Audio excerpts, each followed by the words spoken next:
wanted to change my life. And I think most people that are miserable or that are really like dying to be great and dying to have more, we want to change. We want to live a better life. We want to create more for our families. We want to be happier. The desire is there. Again, it's about how do you go from knowledge to action. So the first thing in this story that's important is realizing that the answer was in me. And my mind was telling me, pay attention.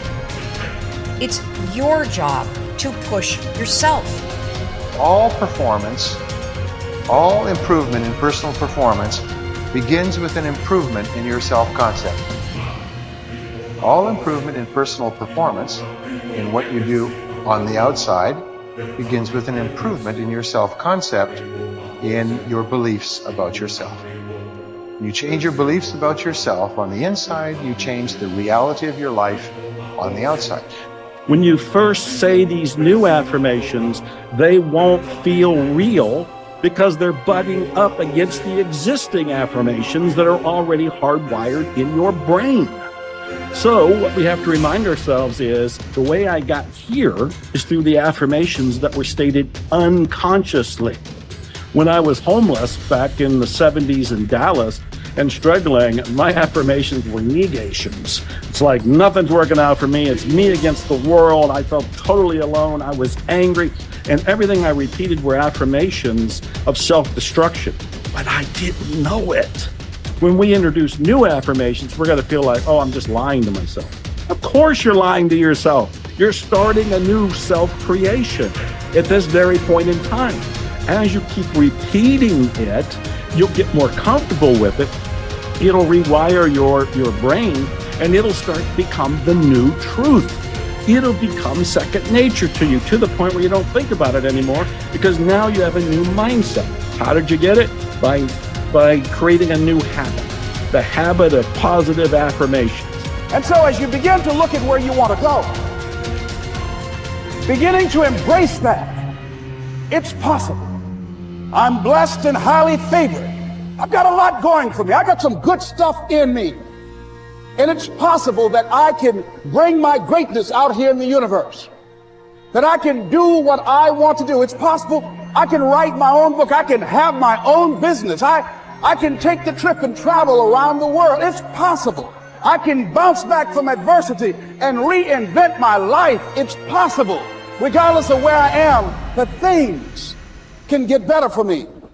It's possible. Most people try to create a new personal reality as the same personality, and it doesn't work. We literally have to become someone else. In other words, thoughts are the language of the brain, and feelings are the language of the body. And how you think and how you feel creates a state of being. So most people have experiences in their life that brand them emotionally. They feel fear, they feel anger, they feel bitterness, they feel frustration, they feel insecurity. And those emotions then become part of their identity. So once they think certain thoughts that turn on certain circuits in their brain that are equal to their insecurity, and then they feel insecure. The moment they feel insecure, they think more insecure thoughts, which makes more chemicals for them to feel insecure. And the repetition of that cycle over time conditions the body to subconsciously become the mind of insecurity. So then the person says, I am insecure.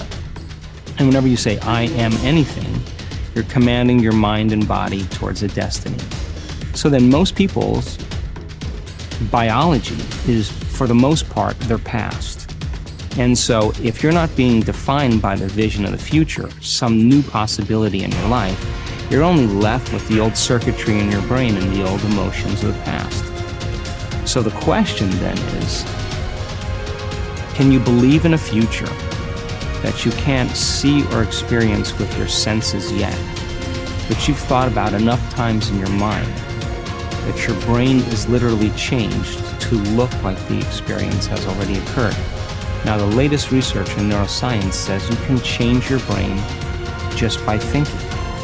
So then, as you begin to think about a new possibility, and your brain begins to fire in new sequences and new patterns and new combinations, and you begin to plan your behaviors, and you begin to review in your mind, mentally rehearse who you're going to be in your life, The mere action of mental rehearsal begins to install the neurological circuits in your brain. Now your brain is no longer a record of the past. Now it's in fact a map to the future. And if you were then to begin to emotionally embrace your future before it's made manifest, in other words, you're not waiting for your healing to feel wholeness. You're not waiting for your new relationship to feel love. You're not waiting for the mystical moment to feel awe. You're not waiting for your success to feel empowered. That's the old model of reality of cause and effect. Here's a big source of inspiration: beginning, getting started. Actually turning thought and the notes on the paper, the plans, actually now committing it to action, getting started. And beginning can be an incredible source of inspiration. Guess what you can say when you begin a change in your diet? Guess what you can say? I'm on a new track. I have carved out for myself a new beginning. I'm on my way to the most incredible health. I will never be the same again. I'm leaving the old, undisciplined part of me. I'm leaving that behind. I'm a new person. I'm taking my first shake. I'm swallowing the first tablets. I made my first walk around the block that I'd thought about for so long and never did. I finally did it today. I've started. I have begun. That is an incredible source of inspiration. And that is to start, to begin. You cannot believe what can happen to your self-esteem. And many of you have already experienced it. I'm just asking you to begin something new in all the areas of your life. Maybe you've always thought about benevolence and you just haven't gotten started, or you haven't made the plans, or you haven't made the decision. I'm asking you to start taking that stuff now that's in your head, that imagination, which is very powerful, and it's a great source of inspiration in itself. But then I'm asking you then to decide, use that inspiration. Then I'm asking you to make plans, begin to make plans, use that inspiration. And then if you take that first step, it can be the first step of an incredible journey. Ralph Waldo Emerson believed that anyone who had put their heart and soul into their work and had done their very best could hold their head up high. Merely talking about it or only putting in a modicum of effort wasn't good enough in his mind. It was all or nothing. He believed that doing your best was an admirable quality, and that although you might not always be successful, knowing that you had done all you could was often all that mattered. At least you could look yourself in the eye. This ethos is central to many youth movements, such as the Scouts and Guides, and is a great philosophy for life in general. Indeed, doing your absolute best in everything you do is something that we should all aspire to, and it doesn't matter if it's at school, university, work, or home. If you think about it, doing your best is also central to self-reliance, because it allows you not only to test your capabilities, but also helps you to learn and therefore extend them. It's only when you are at the edge of your ability that you can really test your mettle and see just how much you can depend on yourself. Only ever working inside your comfort zone, or doing just enough to get by, may be easy but is rarely rewarding. And it never allows you to develop into a fully rounded person or realize your full potential. One thing we can take away from our time at school is the way in which we were appraised.